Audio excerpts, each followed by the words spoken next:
Mouvement du réveil en RDC. Déclaration des leaders, pères et représentants légaux, peuple congolais. Les temps de croire et d'espérer ont sonné. À l'issue de l'adoption de la loi référendaire par les deux chambres du Parlement, les réactions des acteurs politiques, sociaux se sont multipliées à travers le pays. Si certaines positions soutiennent fermement le changement de la Constitution du 18 février 2006, d'autres remettent en cause le processus enclenché, estimant qu'il n'y a ni opportunité, ni urgence, ni nécessité de modifier la loi fondamentale actuelle.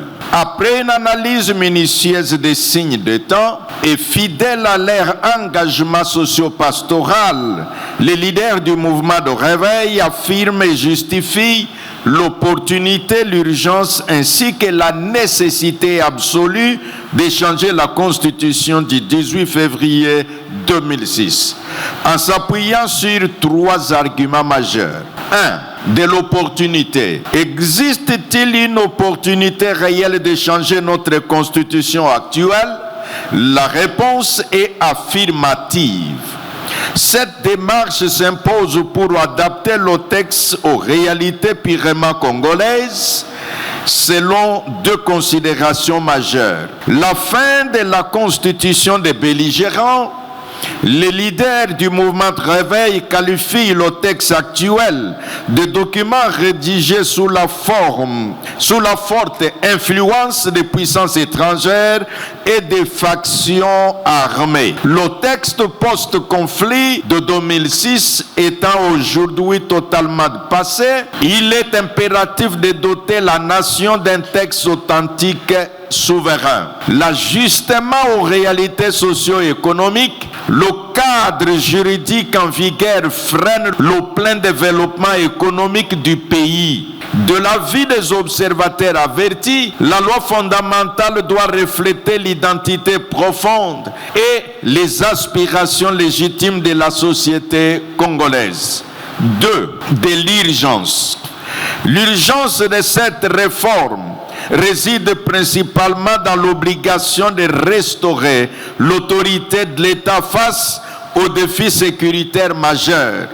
Deux constats fondamentaux s'imposent. Le déblocage institutionnel et sécuritaire. L'organisation actuelle des pouvoirs publics a démontré ses limites face à la crise sécuritaire chronique qui sévit dans l'est du pays. Il est donc urgent de réformer les structures étatiques afin d'assurer une gouvernance plus agile, ferme et efficace. L'adhésion d'une majorité populaire, selon les enquêtes d'opinion menées par le Forum des intellectuels du Réveil, plus de 80% des Congolais soutiennent un changement de constitution. Le gouvernement se doit de répondre sans délai à cette attente manifeste du peuple. De la nécessité, c'est 3. Le changement constitutionnel est une nécessité absolue pour extraire définitivement le pays de l'instabilité politique chronique. Il s'agit ici d'une refondation globale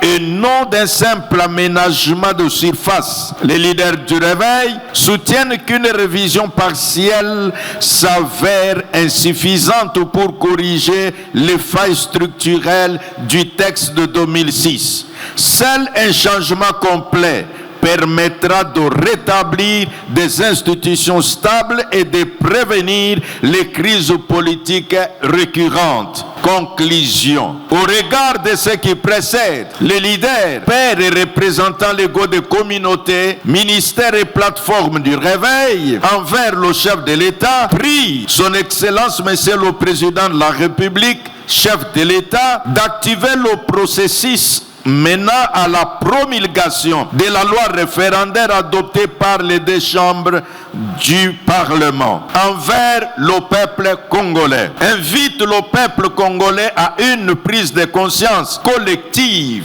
et à s'approprier pleinement le processus référendaire à venir. Aux partis politiques et regroupements politiques exhortent les formations politiques, toutes tendances confondues, à s'interdire rigoureusement le recours au discours de haine ainsi qu'à la violence sous toutes ses formes et les invite à éduquer, sensibiliser leurs militants aux valeurs citoyennes et au respect absolu de la loi envers les institutions, exhorte les instances publiques à garantir les conditions nécessaires pour que le peuple puisse s'exprimer en toute liberté, envers la société civile et les confessions religieuses, invite instamment l'ensemble des forces vives à privilégier les valeurs d'unité, paix, cohésion sociale, fraternité, plutôt que de s'enliser dans des discours clivants ou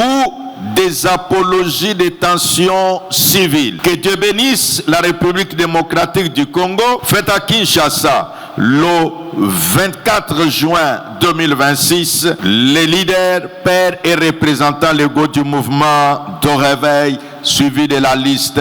Je vous remercie.